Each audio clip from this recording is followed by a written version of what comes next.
Hello, today we're going to make a very simple hot process soap. What I like about hot process soaps is you don't have to wait for the soap to cure for 6 weeks to use it, which is really nice.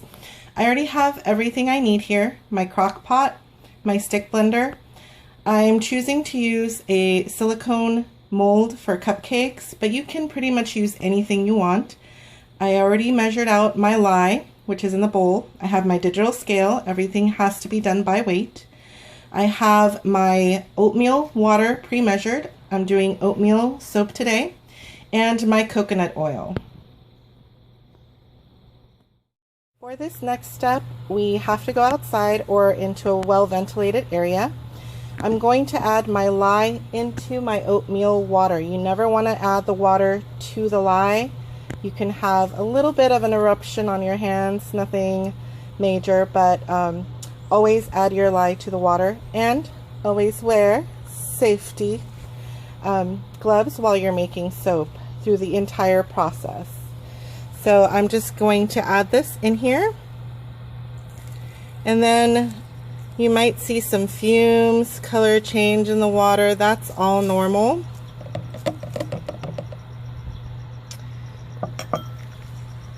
And we're just going to stir until it's completely dissolved. You do have to leave this out here for about 10 minutes until it stops reacting. You can probably see some fumes there. So that is why we're doing it outside, and I'm standing on the opposite end of the wind. Okay, so our lye solution is now ready to add into our already warming coconut oil. Just be careful not to splash, and of course you see I am wearing my safety gloves. The solution is actually pretty warm, so just be careful.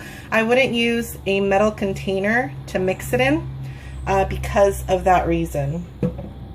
And then the next step is we're going to take our stick blender, and we're basically going to just blend this together until it comes to a nice pudding-like consistency, a light pudding. Okay, so our soap is now ready to cook. You can see I have a nice coating on my stick blender. We're just going to cover this and let it boil over. We'll check on it every 15 minutes and stir it. But basically, you want it to turn all the fat into soap. So at the end, I'll show you guys what I'm looking for. Well, looky here, our soap is done. This is what it should look like. You shouldn't see any oil anywhere when you stir it. It should look kind of fluffy. Also, you want to buy pH strips to test the pH. You can do the ZAP test, and you can look it up online, but that can be kind of hairy, so I would suggest to use a pH strip, and you can find them anywhere at any pharmacy. I do a pH of 9, and I'm happy with that. It should be between 7 and 10 to have a good soap. The next and last step is I'm going to add my mushed up oatmeal. That's how I made my oatmeal water. Basically, I took some oatmeal water and put it in the refrigerator overnight. And then I did put 1 ounce of raw honey in there. And that's going to complete our soap. And I'll show you guys when I pour it into the molds.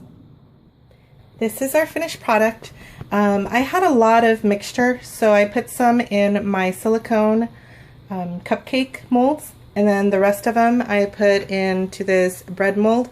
I used parchment paper or wax paper to line it, otherwise you're going to be struggling taking it out. When you're making soap with coconut oil, it hardens pretty fast and pretty well. So I'm going to let it sit for a couple of hours, and I'm going to slice the one in the bread mold. Otherwise, if I wait a day or two, it's going to be near impossible for me to cut the pieces. Now to the less fun part of our project, the actual cleanup.